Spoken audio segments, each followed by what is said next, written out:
ya estamos en contacto con Sergio Maldonado, al cual le damos los muy buenos días y el agradecimiento por haber receptado esta solicitud de entrevista. Buenos días, Sergio.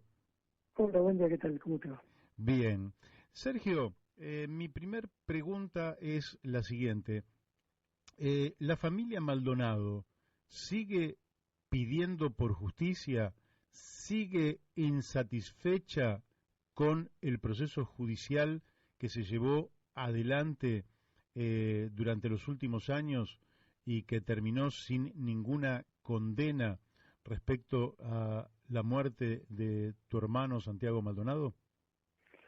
No es algo insatisfecho porque hubo un fallo, sino por el contrario, no hubo nunca una investigación. Entonces, cuando apareció el cuerpo de Santiago el 17 de octubre, hasta el 29 de noviembre del 2018, que fuimos presentando pedidos de ampliación de la autopsia y que se investigara, no se hizo absolutamente nada y se cerró la causa en primera instancia, y de ahí a la fecha que no tenemos un juez. Entonces, cuando no hay una investigación, no hay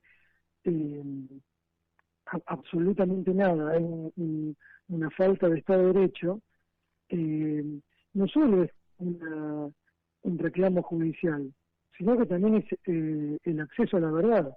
Claro. Nosotros nunca pudimos acceder a la verdad, mucho menos a la justicia.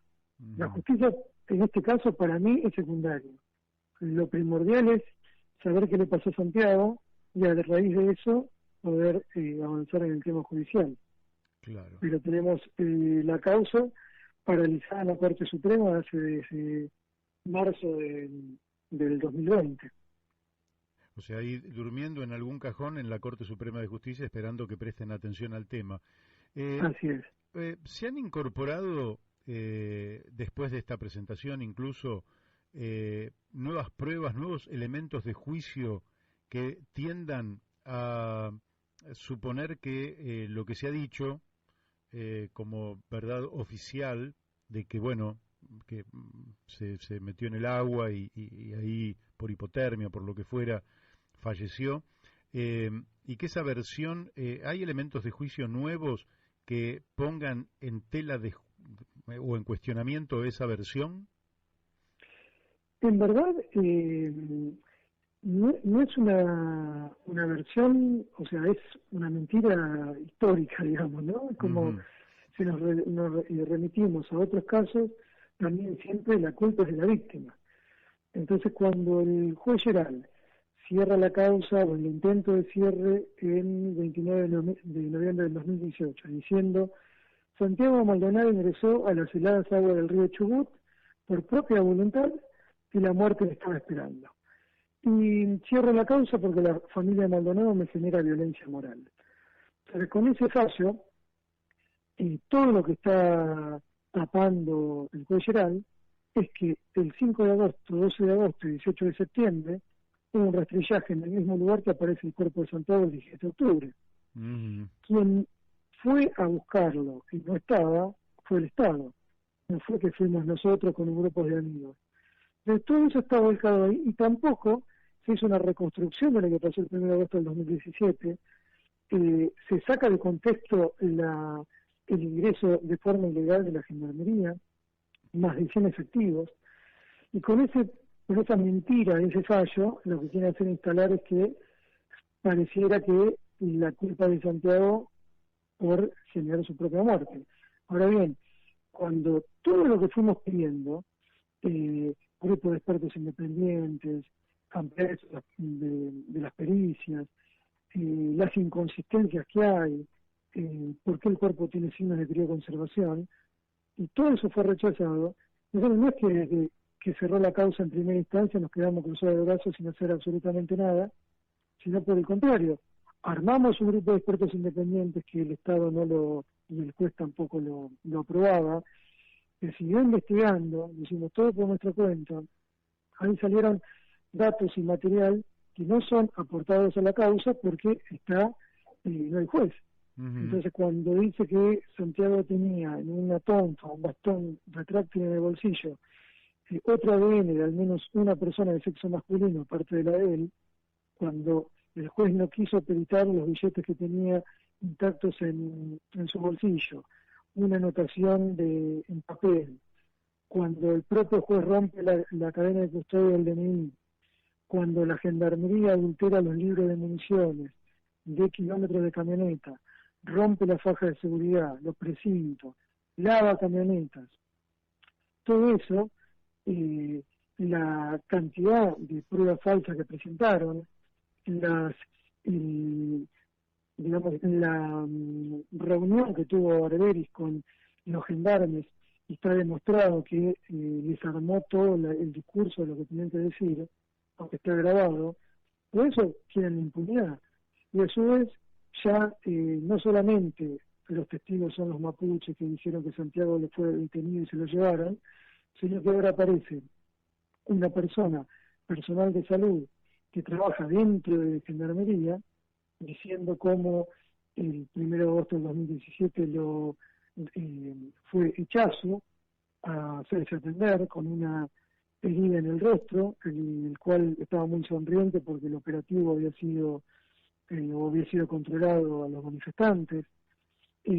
Prácticamente en el mismo horario es que también hace un informe en Cuyamen, o sea, razón por la cual ya es la primera inconsistencia, que en casi el mismo horario esté en dos lugares distintos, a 100 kilómetros de diferencia. También esta mujer lo que contó es que el día 2 de agosto un grupo de gendarmes decía que a Santiago lo habían detenido, que habían detenido a un hippie que se lo habían llevado al puesto de gendarmería en Benetton y que le estaban sacando información. Después, a los pocos días, o el tiempo, el comentario era se nos fue la mano. Y también había otra persona que estaba esperando órdenes precisas de cómo mover el cuerpo. Y toda esta gente está nombrada con nombre y apellido, con horarios específicos, días. También lo que hace es que cuenta Escola, que era el segundo en la línea de mando, tenía comunicación directa con Patricia Bullrich, y es el que un día se presenta en su casa y le lleva una caja que después se enteró que contenía un arma, celulares y trapos. Entonces, bueno, ya no es que estamos hablando de algo que es una suposición.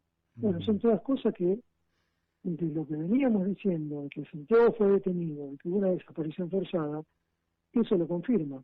Claro. Y a su vez, sabe el hecho de cuando el Estado desconoce que Santiago estaba en el lugar, siendo que Bullrich estaba al tanto todo el tiempo de lo que iba pasando, ya el Estado al negarlo, eso ya es una de las muestras de lo que significa la desaparición forzada de personas. La detención ilegal, no tener acceso a un abogado o abogada y que se puede investigar, bueno, eso es todo lo que ocurrió dentro de la causa. Entonces, cuando el juez cierra o intenta cerrar con esa mentira histórica, digo, porque tiene que ver con esto de, como decir, bueno, en el vuelo de la muerte no se ahogaron solo. Acá Santiago no se ahogó solo.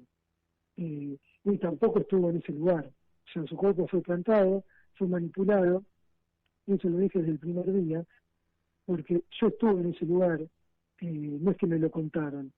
Y nadie está en 50 centímetros de agua durante 78 días con el cuero cabelludo, con las huellas digitales, uñas, y con microorganismos de distintos, en los pulmones de distintos lugares. O sea, y la ropa impecable cuando está llena de rosa mosqueta. Y aparte que nadie lo haya visto estando a esa profundidad, ¿no? Y aparte pasaron los rastrillajes y no lo encontraron. Quiere decir que la sospecha es muy fundada de que el cuerpo lo tuvieron en otro lado y lo plantaron allí. Sí, y por eso es que el cuerpo tiene signos de crioconservación, que es cuando se da a una determinada temperatura bajo cero. Y aparte también estamos hablando de que en el lugar hay una fauna que digamos, que actúa sobre los cuerpos. No es casual, digamos, o digamos, no es algo normal que aparecen los cuerpos así de la nada, intactos de la manera que estaba Santiago. Claro. Ahora, es muy verosímil, por lo menos para mí, que conozco a Patricia Bullrich desde hace muchísimos años, cuando ella era montonera, y siempre muy afecta a la violencia, al autoritarismo, a imponer las cosas. Es muy verosímil que ella haya estado al tanto del operativo, haya estado al tanto de los excesos e ilegalidades del propio operativo, porque fue a un lugar donde efectivamente no tendrían que haber estado los gendarmes haciendo ese operativo. Y también es muy creíble que ella haya actuado para invisibilizar o para ocultar, dado que incluso con la doctrina Chocobar, etcétera, mostró más o menos cuál es su beta ideológica. ¿Pensás que el poder político presionó al poder judicial para que no realizara la investigación a fondo que debió hacer?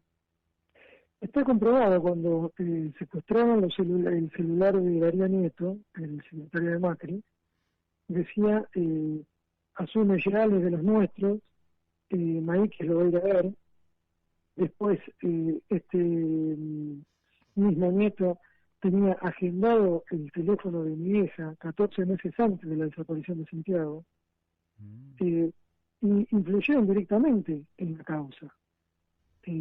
Recordemos que quien falla, el juez que iba a jugar al golf con Macri, es el que dijo, por ejemplo, que estaba bien que me hubiesen pinchado a mí el teléfono. Es el mismo que cuando nosotros pedimos que se aparta el juez y se investigue como desaparición forzada, dice que no es desaparición forzada. Entonces, de esa manera la causa pasa a la Corte Suprema, donde llegamos a apelar.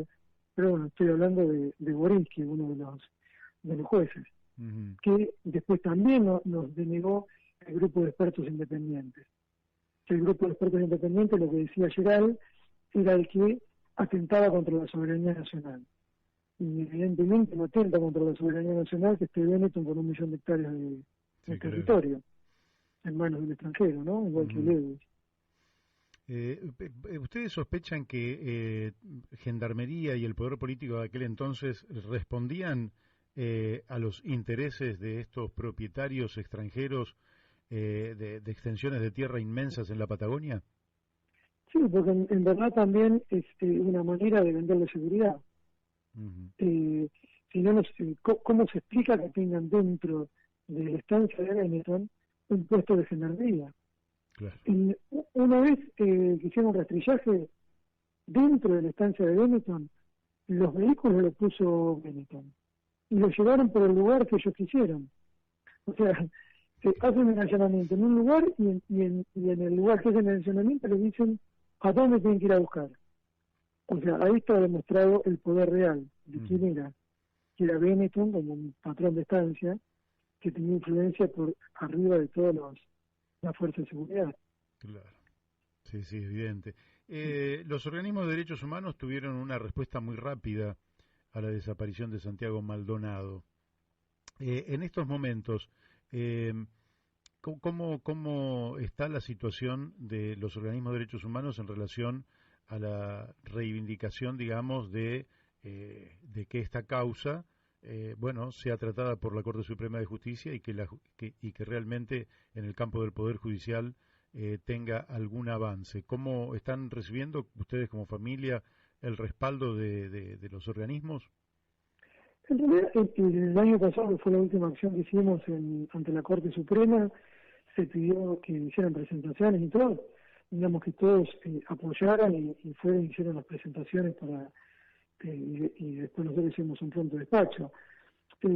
También hay que entender que al no moverse judicialmente, como que también queda en un segundo plano. Después están los que son querellantes, que hay querellas que en realidad tienen otros intereses, tienen otra estrategia judicial. Entonces los que llegamos digo esto para explicarlo, ¿no? Hay 4 querellantes más aparte de nosotros. Que no es que son todos los organismos de derechos humanos querellantes, o sea, solamente hay 4. Y nosotros seguimos con la desaparición forzada y llegamos a pelear a la Corte Suprema. El resto, cada uno tiene su postura de diferentes estrategias de cómo avanzar. Pero también, a veces ahí como que llegan puntos en los cuales no vamos para el mismo lado, pero obviamente en el momento de las representaciones acompañan. Por ahí no con la misma intensidad de hace 4 años y medio atrás, porque también en esa época se lo estaba buscando a Santiago, después al principio se estaba entendiendo de que el juez estaba investigando. Entonces cuando va pasando el tiempo, también baja la intensidad esa y pierde ese efecto. Claro. Es algo lógico.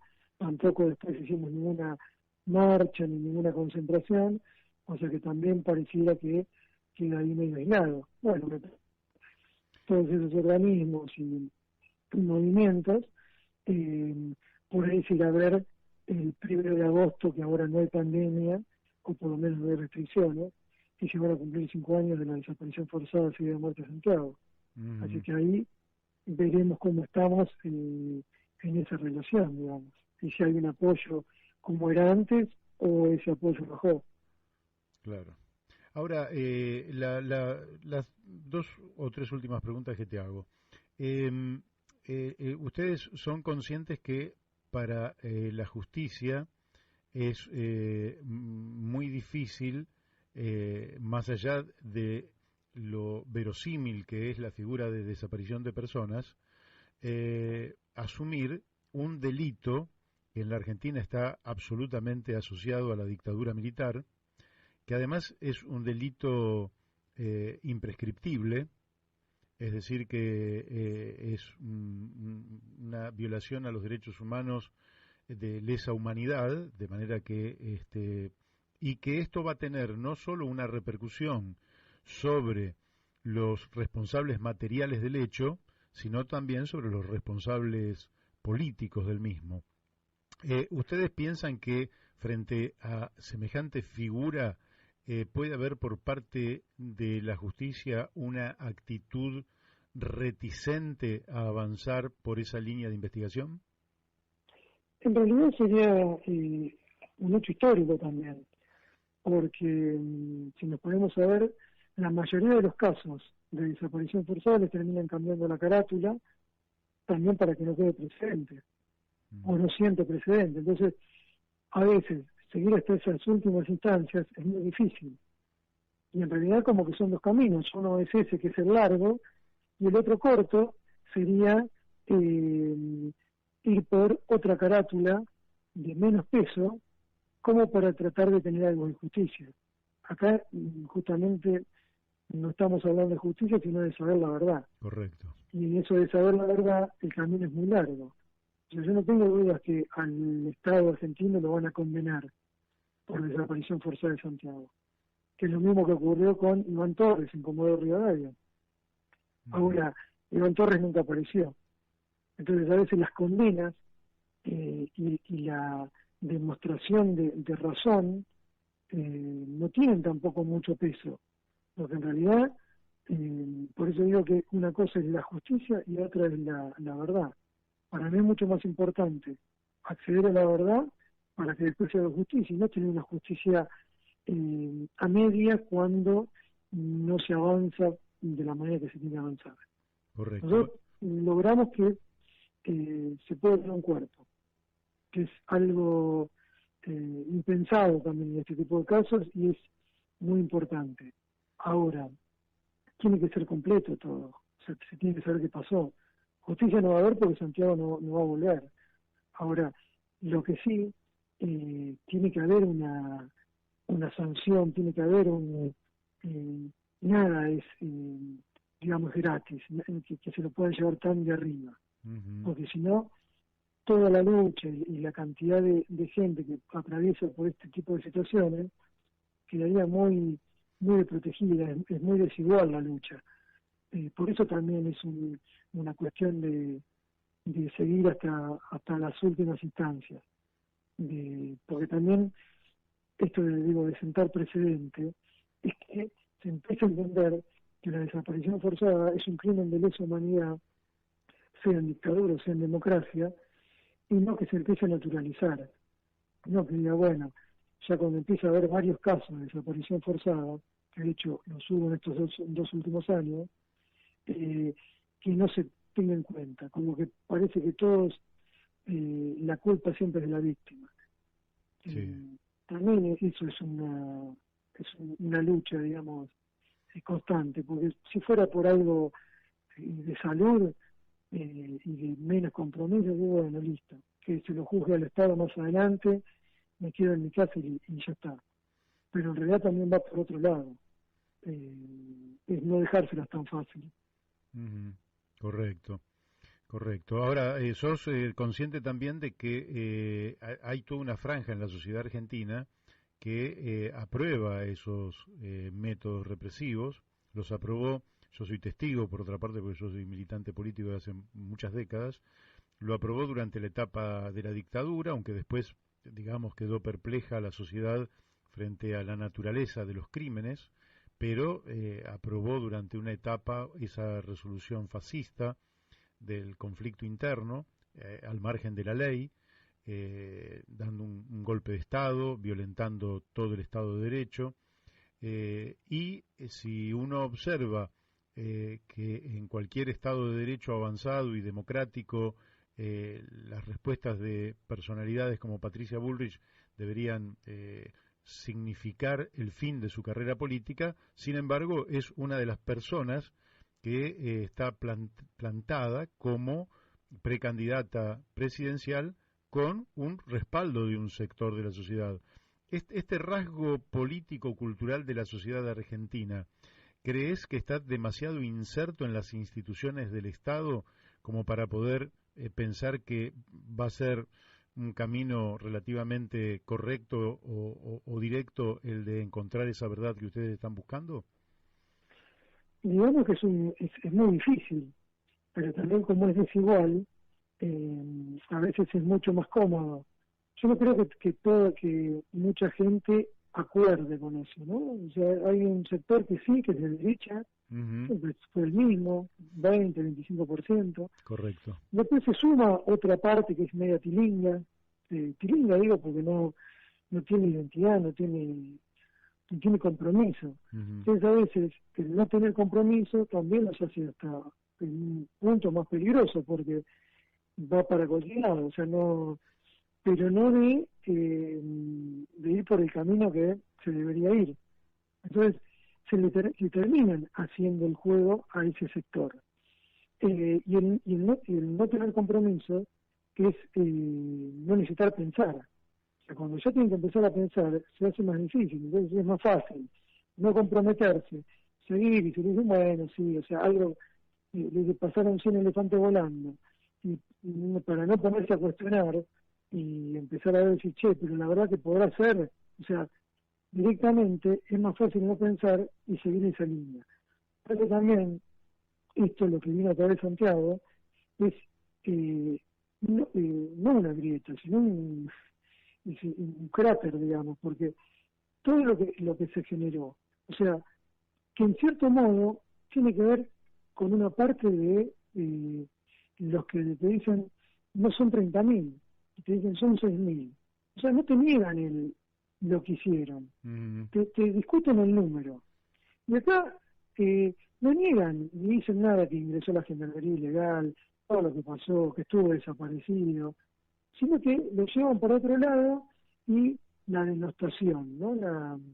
Esta cosa de deshumanización, el hippie roñoso. Entonces cuando yo publico algo que se bañe, clases de natación, o sea, todo ese odio y ese resentimiento de cosas que no tienen nada que ver, te paga el Estado, o sea, siempre como que llevando el foco a otra cosa, Claro. no al problema en concreto, que tiene que ver con, che, no te genera empatía que hubo un pibe de 78 días desaparecido y apareció en el mismo lugar, Mm. que podría ser tu hermano, tu hijo, tu amigo, vos mismo.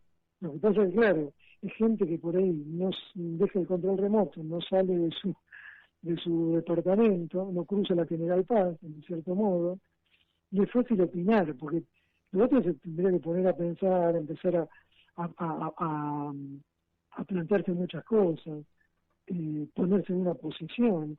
Entonces es más fácil la agresión. ¿Por qué? Porque como hay más medios de comunicación, hay más poder y es más fuerte, es mejor ponerse en ese lugar que el débil. Sí, claro. Creo que quedar también por ahí. Y esa parte, no, la verdad que si va a estar de mi lado, y prefiero que siga ahí, porque no desde este lugar tampoco construiría ni aportaría nada. Ahora, si lo hace difícil, volviendo a la pregunta original, y sí. ¿Por qué? Porque todo eso se repite y repiten y repiten. Entonces llega un momento que cualquiera, ante tanta repetición de situaciones, es que se va contagiando. Y hasta los propios que por ahí apoyan llegan a un momento y dicen, che, bueno, si lo repiten tanto, y bueno, y capaz que es así. Sí, sí. Es toda una cuestión también de efecto de impulso. Así es. Te hago la última, Sergio. Eh, Cuando cambia el color político del gobierno, digamos, a partir del 10 de diciembre de 2019, ¿ustedes sienten que hay algún vuelco, que hay algún cambio sustancial, que hay una predisposición distinta por parte del poder político hacia el esclarecimiento de este caso? No, al contrario, creo que fue perjudicial. Antes el enemigo era más claro, ahora tiene sus vericuetas, digamos, y no tiene que ver con, de hecho, ahora con el testimonio de esta mujer que sale y dice todo lo que, que dice, hubo muchos medios de comunicación que no dijeron absolutamente nada. Canales de televisión solamente es la televisión pública, después el resto es el silencio. Hasta parece que les molesta que haya pasado eso, porque dice, che, otra vez con esto. Porque es como que ya lo van borrando. Sí. En esos sótanos de la democracia, parece, ¿no? Pero es como que hasta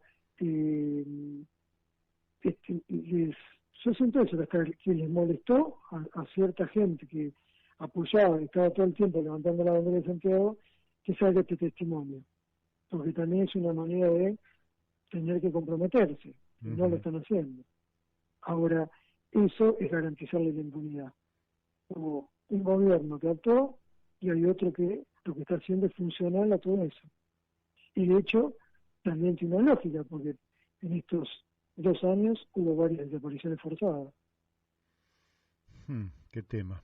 Bueno, Sergio, de mi parte por Sí. hoy no quisiera molestarte más. Sí te agradezco la amabilidad que has tenido de pasar por estos micrófonos de Radio La Luna en nuestro programa La Brújula. Deseo que esto se pueda esclarecer algún día y de nuestra parte la mejor predisposición para colaborar en aquel grano de arena que podamos aportar. Bueno, muchas gracias y no es molestia, al contrario. Lo que sí queda claro, como para decir, bueno, no son lo mismo, es que en el anterior gobierno había una voluntad política de violar los derechos humanos todo el tiempo. Claro. Y de hecho la propia Patricia Bull le dijo que no voy a tirar ningún gendarme por la ventana, yo me la banco. Y el que quiera andar armado, que ande armado. Bueno, todo eso es producto después del envión con lo que siguen durante este tiempo. Puede cambiar de gobierno, pero las fuerzas de seguridad vienen con ese impulso. Y antes también estuvieron. Entonces siguen estando los mismos servicios, siguen estando los mismos que hacen espionaje, los mismos que reprimen. O sea, no importa que el gobierno esté, pero que ellos siguen actuando. Así es, es aclarar eso.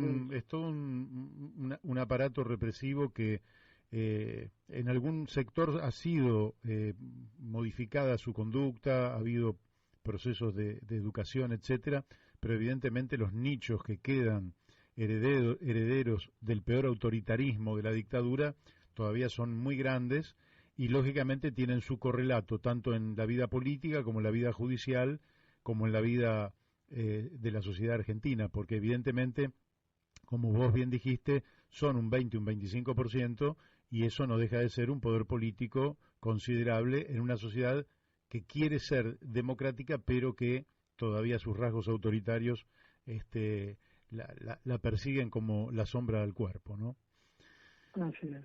Bueno, fuerte abrazo, Sergio. Otro para vos. Muchísimas gracias y darle justicia por Santiago.